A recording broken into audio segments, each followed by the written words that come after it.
एक छोटे से गांव में एक बच्चा हर रोज स्कूल जाते समय रास्ते में एक घायल चिड़िया को देखता है।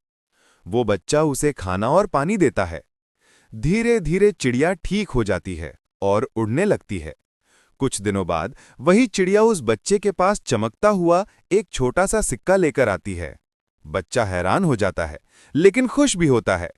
फिर रोज जब बच्चा उसकी मदद करता, चिड़िया कोई ना कोई तोहफा उसके लिए छोड़ जाती। आखिर में बच्चा समझता है कि नेकी का फल हमेशा किसी न किसी रूप में लौटकर जरूर मिलता है। लेकिन अभी तक आपने वीडियो को लाइक सब्सक्राइब नहीं किया।